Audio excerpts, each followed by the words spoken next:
This is the Barbados Today afternoon news for Friday, May 18. Thank you for joining us. I am Mary Claire Williams. Our top story this afternoon, the Supreme Court is today hearing an application from 14 more Commonwealth citizens to be allowed to vote in next week's general election. This comes almost a week after the Caribbean Court of Justice ruled that St. Lucian academic Eddie Ventos should be allowed to register as an elector in Barbados. Ventos and 3 other Commonwealth citizens who had brought the case were registered on Monday. General elections will be held on May 24th. In other news this afternoon, Commerce Minister Donville Inniss says he is eager to see growth in the manufacturing sector. He says there is need for a new vision in order to expand.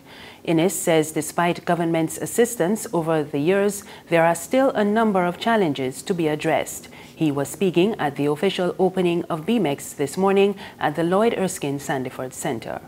Clearly, these provisions have not brought about the level of competitiveness anticipated.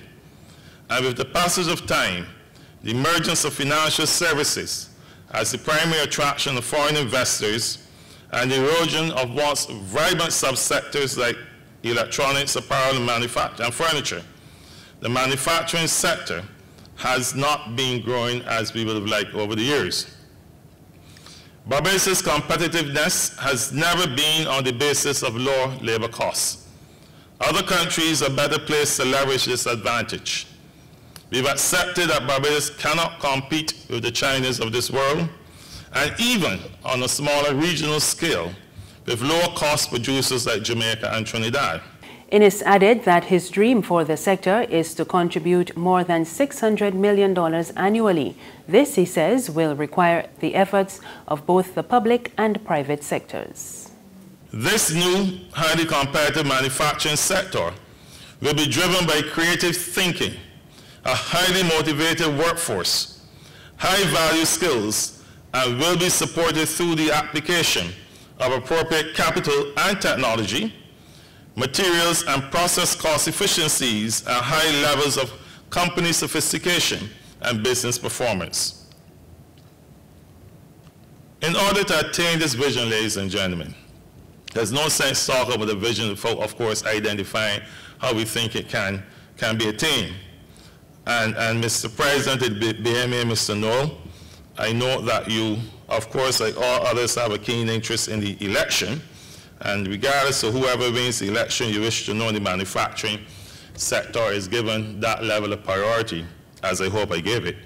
And the President of the Barbados Manufacturing Association, Robert Noel, is calling on whoever forms the next government to give priority to the manufacturing sector. In fact, he wants it to be treated with the same level of importance as tourism. Noel was also addressing the opening of BMEX this morning. While I'm no politician, it's true, I wish to campaign on behalf of the sector which I was duly elected to represent, and of which I've been proud member for several years.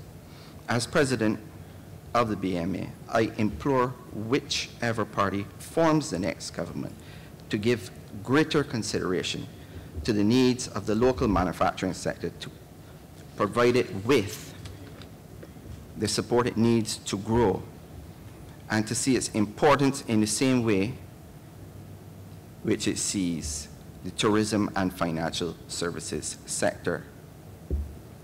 Our manufacturing sector creates jobs for countless Barbadians and utilizes local resources wherever possible to add value to the products created. Hundreds of students from primary and secondary schools visited the Lloyd Erskine Sandiford Center on the first day of BMEX this morning. There's regional and international news after this short break.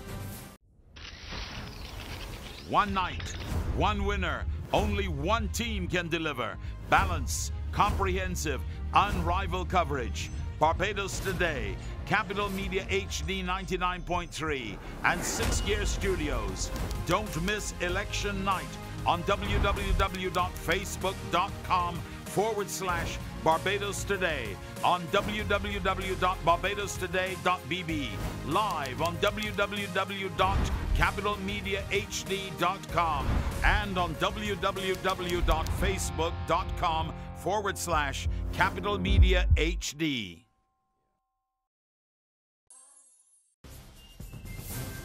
Thank you for staying with us. We're back with news from the region. The Deputy Prime Minister of Belize, Patrick Faber, has confirmed that he was detained for about 3 hours last month while visiting the U.S. He said police thought he fitted the description of a man who was about to launch a gun attack on a school. Faber confirmed that the incident occurred on April 20th in Henry County. The principal welcomed him when he went to the school where his 2 children are studying. He said he later learned that someone called 911 claiming that he was going to the school to shoot. Police later apologized to him when they verified that he was not in fact a threat and the school officials had been expecting him. And on the international scene, at least 8 people were killed today in a shooting at a high school in Santa Fe, Texas. Officers have taken 1 student into custody who was suspected of carrying out the attack. And finally, the former Russian spy Sergei Skripal has been discharged from hospital. Skripal was left in critical condition by a nerve agent attack in Britain more than 2 months ago. We get the details in this Reuters report. The 66-year-old was found collapsed on a bench on March 4th in the southern English city of Salisbury, along with his daughter. Yulia was discharged from a hospital there last month. The Skripals were in critical condition for weeks, and it was feared that they might have suffered brain damage. Britain and international chemical weapons inspectors have said the pair were poisoned with Novichok. That's a deadly group of nerve agents developed by the Soviet military in the 1970s and 80s. Britain has accused Russia of being behind the attack, and Western governments, including the United States, have expelled over 100 Russian diplomats. Russia retaliated in kind. The poisoning of the Skripals was the first known offensive use of a chemical weapon on European soil since World War II. Russia has denied any involvement in the poisoning and has even suggested Britain carried out the attack itself to stoke anti-Russian hysteria. And that's news this afternoon. Remember, there's more on our website, www.barbadostoday.bb. You can also sign up for BT's WhatsApp alerts, and you can subscribe to our e-paper, email updates, and like us on Facebook. We're on Izumi Media in bus terminals and on Screenplay at supermarkets and gas stations near you. You can also find us on Mix 96.9 FM. I am Marie Claire Williams. Good afternoon.